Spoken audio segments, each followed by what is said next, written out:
Olá pessoal, está começando mais um Carta Mundial, programa de Copa do Mundo da Carta Capital, em parceria com o Chuteira FC. Eu estou aqui com o Luiz Beluso, economista e ex-presidente do Palmeiras, comentou a Copa toda aqui com a gente.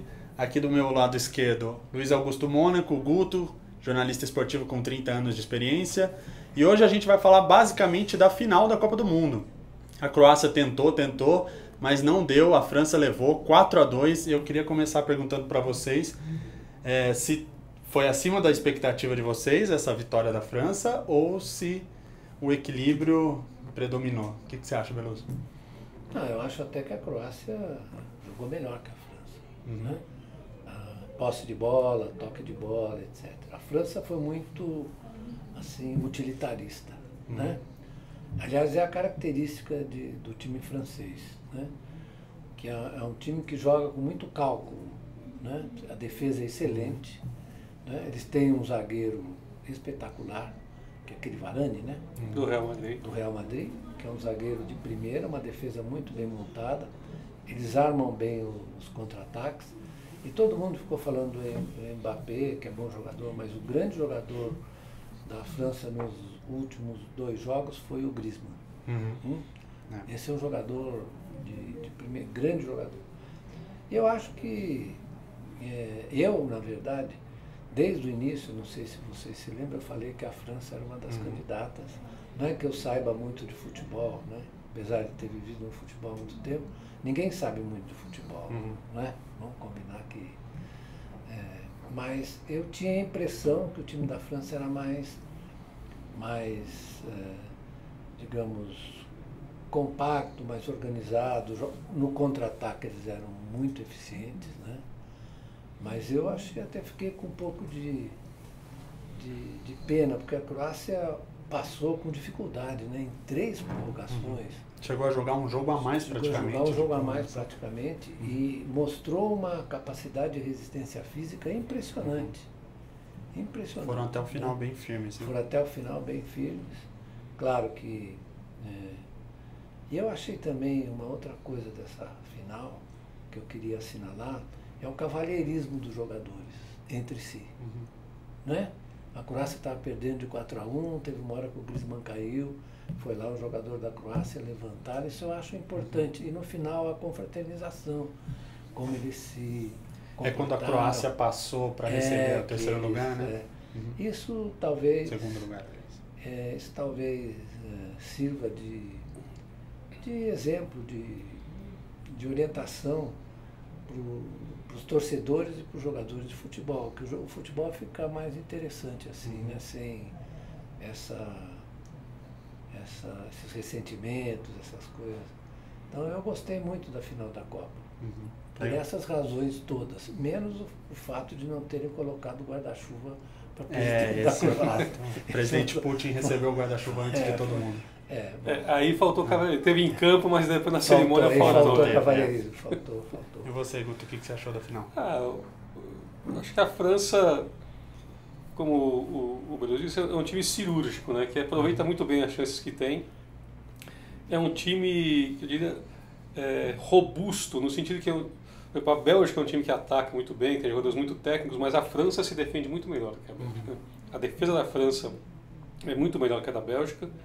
E o meio-campo da França, né, são 3 jogadores que eles têm muita vitalidade, né, para defender e também sabem sair para ajudar, principalmente o Pogba, né, mas os outros 2 também não são cegos de bola, se precisar sair com a bola, tem velocidade. Né?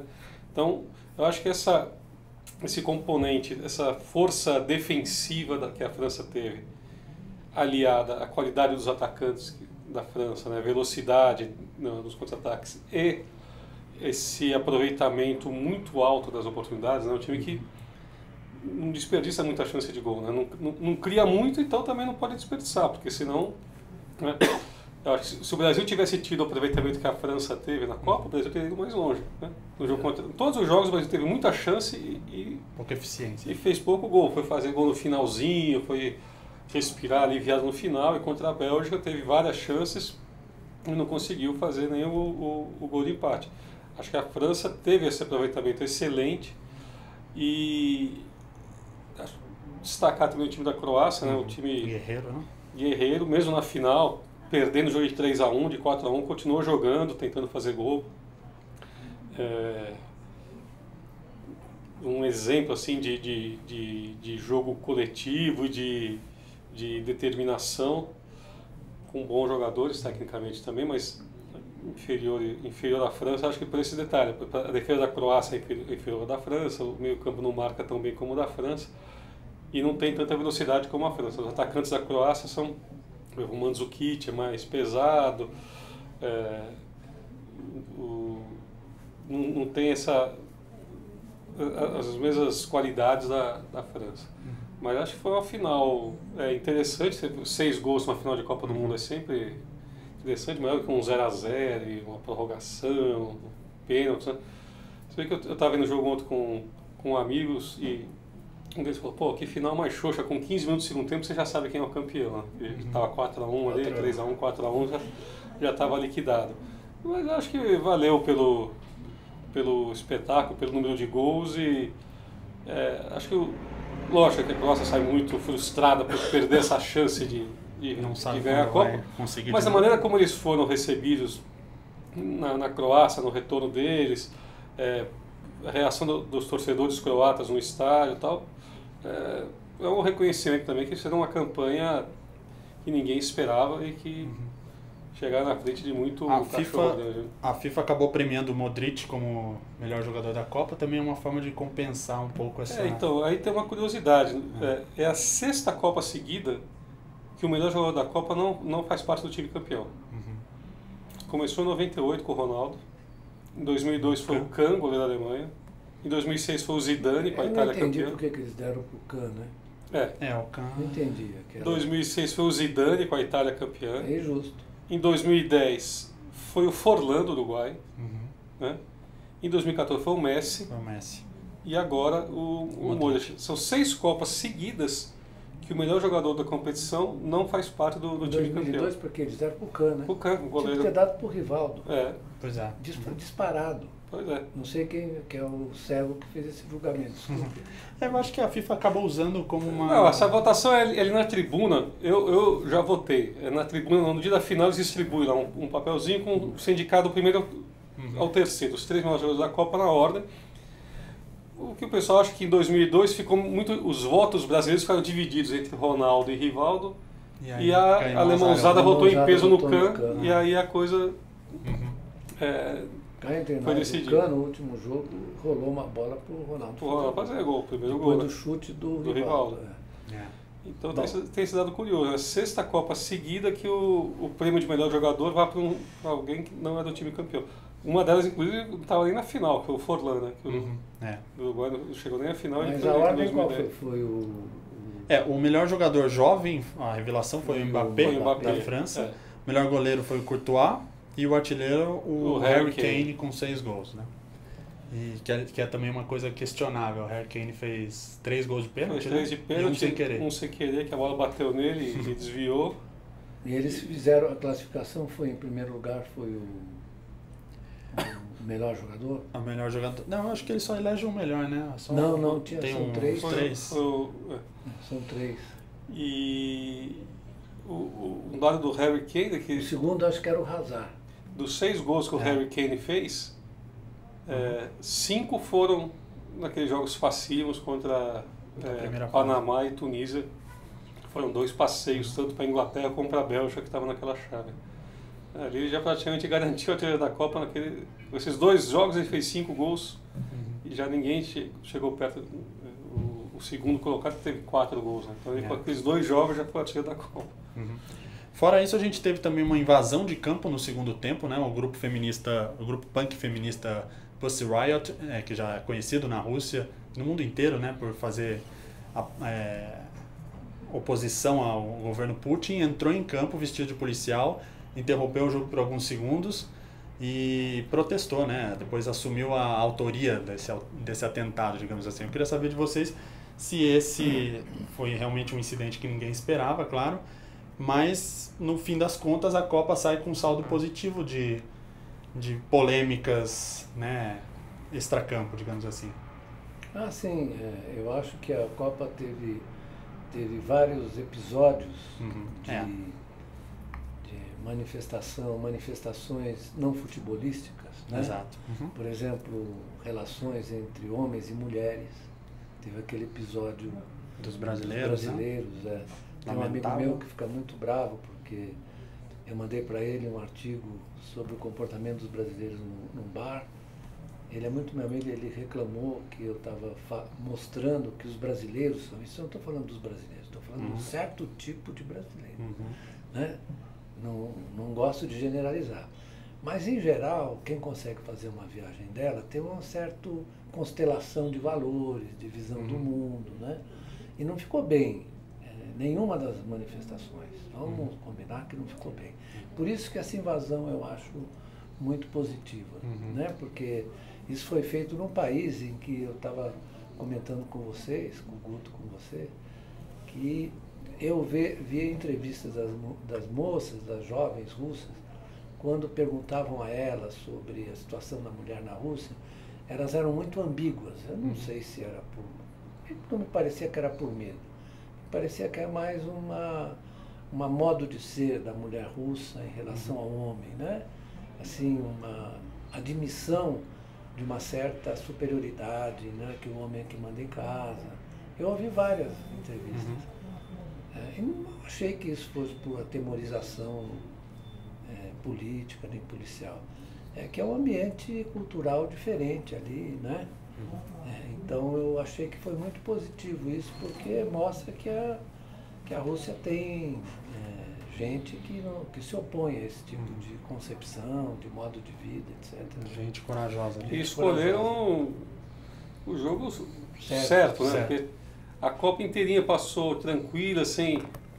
Esperava-se, né, manifestações homofóbicas ou racistas nas arquibancadas, né, porque os torcedores russos têm um histórico disso, os clubes russos já foram punidos várias vezes por comportamento desse tipo de seus torcedores em competições da UEFA. 63 jogos da Copa, tranquilo, sem acontecer nada, que o pessoal falou, bom, agora não vai acontecer, não vai dar aquela relaxada, não vai segundo tempo da final, né? Bom, agora não aconteceu nada. Beleza, tocamos a Copa sem nenhum tipo de... Na hora que deu aquela piscada, nós aproveitaram para dar o recado dela. Como é praxe da FIFA, né? No momento daquilo... Não mostra nada, Não né? mostrou nada, a imagem distanciou. Eu fiquei irritadíssimo com isso. Não, é um protocolo da FIFA que ela faz para não incentivar, né? Mas essa justificativa. Para não dar visibilidade para os invasores. Né?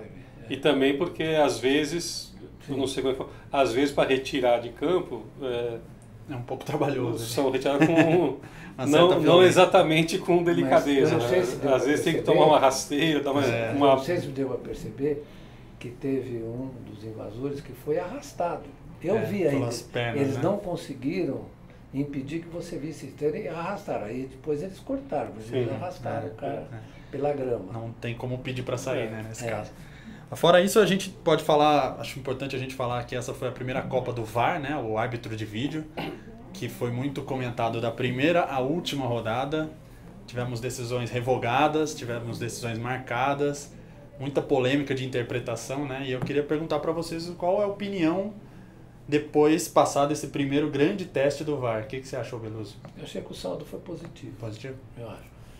Aí não há o que fazer contra essa regra que pune a bola na mão, né?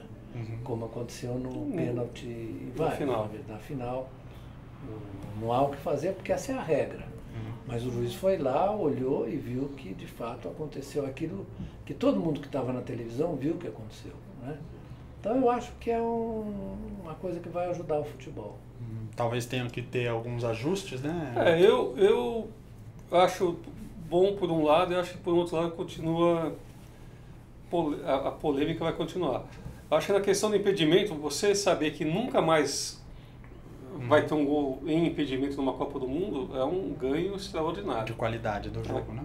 Você saber pênalti, por exemplo. Agora, um lance interpretativo de um pênalti, de uma falta ali, que a gente estava até comentando outro dia aqui, fica uma equipe lá na cabine. Se a equipe está na cabine e acha que não tem nenhuma dúvida que não foi nada, e nem alerta o juiz para isso, o juiz não vai nem consultar, né?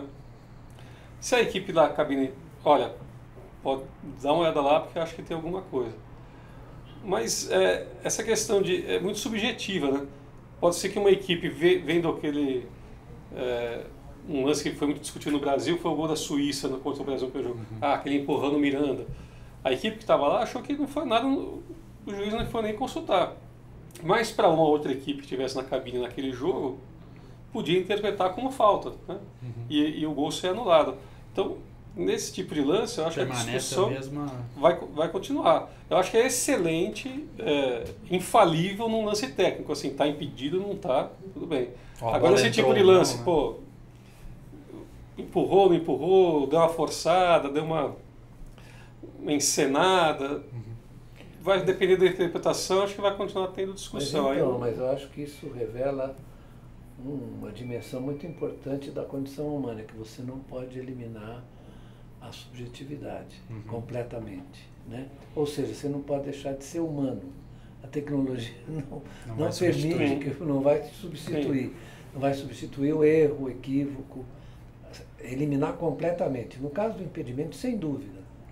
Mas na interpretação de um lance faltoso, por exemplo, isso você não elimina essa interpretação do juiz humano, interpretação humana, subjetiva. Eu acho que isso revela a proximidade do que o futebol tem com a vida, né? Se as pessoas acham que vão automatizar tudo, eu fico muito impressionado com os economistas que raciocinam assim, como se tivesse coisas absolutamente certas, absolutamente erradas. Eles querem eliminar realmente, né, a intervenção humana em todas as questões. E o VAR não vai fazer isso. Você vai ter lances interpretativos. Né? E o futebol está cheio deles. Né? Até mesmo quando a bola toca na mão. Você pode achar, não acho que foi nesse intencional caso, ou não, né?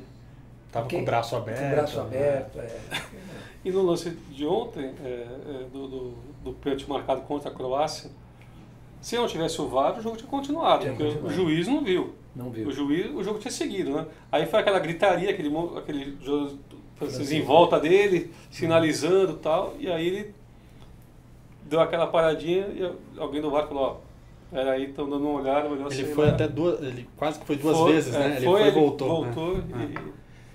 Tem alguns números do VAR aqui, foram 17 decisões do árbitro de campo alteradas com a ajuda do VAR.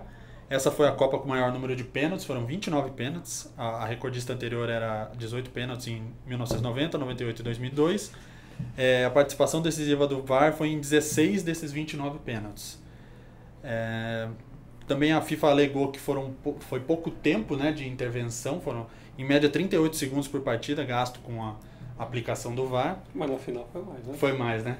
Acho porque houve aquele vai e vem, né? E acho que também o argentino que apitou deve ter pensado, e agora? Porque pressiona inclusive os juízes, né? Ali de ter que... Se tivesse VAR em 2002, não teria aquele pênalti em cima do Luizão, né? Na estreia. Porque fora da área. Lembra disso? Pois é. Não teria, se tivesse VAR, não teria pênalti do Luizão. Outro número interessante aqui que foi o maior, houve aumento, não foi o maior. Número de gols de bola parada, foram 72 dos 169 gols marcados vieram desse tipo. Que a FIFA alega que com o VAR os jogadores ficam mais receosos, né, e tentam... Diminui o agarra-agarra. Né? Diminui o agarra-agarra. Enfim, o Infantino falou que o VAR não está mudando o futebol, está tornando o futebol mais honesto, mais transparente, e falou aquilo que você falou do gol de impedimento acabou praticamente com o uso do VAR no futebol, né? Falou que também tem a parte educativa, né, para comparar os cartões vermelhos em cada Copa. Nesta não teve nenhum vermelho por jogada violenta. Se você der uma cotovelada e o árbitro não vê, alguma câmera vai ver. Então fica aí uma lição, algumas lições, né, que a FIFA tirou desse uso do VAR, e acho que foi positivo. Voltando aí, o Beluso voltou aí na história daquele lance do Luizão, falou esse negócio da cotovelada, eu lembro. Se tivesse o VAR em 70, o Pelé ia ser expulso na semifinal, que deu aquela cotovelada no Uruguai ali, né? Uruguai, Dá pra ficar revisando como é que todas era o nome as do Copas. uruguaio? Isso foi... Ele deu ali pelo lado esquerdo, mas ele tinha sofrido Não, duas. tinha sofrido, então, foi o O Remídio. cara era violento, né? Mas o Pelé era sutil. Sabia bater e tal. O cara tava na ele frente conseguiu dele, sofrer, o juiz da falta pro deu Brasil. falta né? pro Brasil. É. Então, Bom, partindo agora para o final do nosso programa, no último programa dessa temporada do Carta Mundial, vale falar do futuro da Copa, né? Na próxima Copa, no Qatar 2022, ainda a FIFA permanece com 32 seleções, né? Mas para 2026 nos Estados Unidos... Desculpa, lembrei. Matou-se. Não, essa interrupção foi totalmente permitida. Voltando. 2022, Copa no Qatar, 32 seleções. 2026... o Guto daqui a pouco vai comentar sobre isso. 2026, Estados Unidos, Canadá e México, a gente vai ter 48 seleções com certeza. O que é, Guto, que a FIFA diz? A princípio, 32 seleções, mas há um movimento e já está sendo costurado aí uma antecipação, né? Para antecipar, para fazer com 48 já no Qatar. Um país pequeno, né? Pois é, um país pequeno, muito rico. Se precisar construir mais 15 hotéis, eles constroem. Se precisar construir mais 10 estádios, eles constroem. Eles estão até adiantados, né? Mas eu sou meio conservador, eu acho que a Copa com 48 vai ficar... muito inflada. Um monstrengo, né? Você acha, Beluso? O que você acha? Copa com 48 seleções. Isso aí é uma decisão fundada puramente em motivos comerciais. Né? Eles querem ampliar o tempo, provavelmente vão ampliar o tempo de disputa. Né? Você vai ter mais gente assistindo a Copa, porque... Os países envolvidos, os países envolvidos todos. Então, isso é uma decisão puramente comercial, econômica. A convicção de que os grandes vão estar sempre presentes, sempre presentes. Não vai acontecer da Itália ficar fora, né? Não, a Itália, eu disse que até a Itália vai ficar por dentro. Eu sou descendente de Itália, estou fazendo uma brincadeira aqui. Se o Mino ouvisse, eu estaria perdido. Mas não vai ficar ninguém de fora. Nenhum sul-americano, nenhum europeu. Ficou a Holanda fora. Ficou a Holanda fora também. Né? Então, os Estados Unidos ficou fora também, que é uma neopotência interessada, né? É muito interessada e muito rentável. Né? Comercialmente, a presença dos Estados Unidos sempre... Tanto que nessa Copa agora, mesmo no fora, os Estados Unidos foram um dos campeões de compra de ingresso. Né? Não sei se os norte-americanos puros ou os latinos ou europeus que moram nos Estados Unidos. Foi um dos países que mais compraram ingresso para a Copa foi os Estados Unidos. E sempre é muito forte, né? Em termos de patrocínio, tal, as TVs, acordo de TV, que é outra coisa, né? Com mais seleções, com os países fortes sempre garantidos, com mais jogos, você vai vender por mais dinheiro. Vai ter uma disputa pela transmissão, do jeito de transmissão vai render muito mais dinheiro. A disputa é incrível, né? Porque esse ano, quem é que transmitiu para cá? A Globo e a Fox. É isso, né? Isso vai aumentar a concorrência pela transmissão. O valor, né? Também. Tanto que a candidatura que venceu a disputa para 2026, que eles chamam de candidatura da América do Norte, né, com os Estados Unidos, México e Canadá, já no seu caderno de apresentação já garantiu para a FIFA que vai ser o maior lucro da história da FIFA, não só pelo número de participantes, mas porque lá os estádios são maiores, o público vai ser maior, né? Já garantiu para a FIFA, olha, o maior lucro da história de vocês terem uma Copa em 2026. Vai ser aqui. Essa antecipação provavelmente então é a FIFA já pensando no dinheiro ali. Claro. E esportivamente vocês acham que tem um prejuízo muito grande? Esportivamente você vai, na verdade, ter uma qualidade técnica inferior porque baixa o critério de seleção, de escolha. Né? Você vai botar todo mundo lá, o máximo de seleções. E os jogos provavelmente vão ser vai ter muito time fraco. Né? E sabe uma outra coisa que me incomoda com esse inchaço? É que quando eu falo que eu sou conservador em algumas coisas, eu me acostumei a assistir Copa assim, a Copa da Espanha, a Copa do México, né? A Copa da Itália. Com 48, vai ficar difícil um país organizar sozinho uma Copa do Mundo, né? Porque você tem que alojar 48 seleções. Centro de treinamento para essas 48 seleções. Estádio, hotel, aeroporto. Vai ser muito difícil um país sozinho dar conta de receber 48 seleções. Vai começar a ter muita Copa candidatura conjunta, como essa de 2026 aí, né? Eu acho que perde um pouco a graça esse negócio. Eu prefiro Copa num país só. Você começou a falar Coreia e Japão, e agora já está falando 3 países, daqui a pouco vai ser uma região. Não, mas isso, na verdade, tem um sentido, né? Faz parte desse processo de destruição do espaço nacional. Então você vai globalizar isso, é uma forma de globalização. Sim, né? com certeza. Que você vai espalhar, isso está junto com o aumento do número de seleções que vão competir. Provavelmente você vai ter esse fenômeno em outras Copas. Sim. Você vai organizar uma Copa na Alemanha, você pode juntar a Alemanha com os vizinhos, com a França, com alguém. Isso é assim, é o que está acontecendo. Está mudando, talvez tenha sido a última Copa que a gente viu nesse formato, né? A última Copa, não sei quem disse, a última Copa do século XX, né? No formato do século XX. Isso. Bom, esse foi o Carta Mundial, vamos encerrando por aqui a nossa primeira temporada. Eu agradeço a você que assistiu todos os episódios. Se você não assistiu, dá uma navegada no canal que tem muita coisa boa. Aproveita para assinar o canal da Carta e acompanhar tudo que a gente publica. Deixa seu comentário, sua curtida e compartilha. Eu agradeço ao Guto, ao Beluso que estiveram aqui com a gente. Muito obrigado e até a próxima.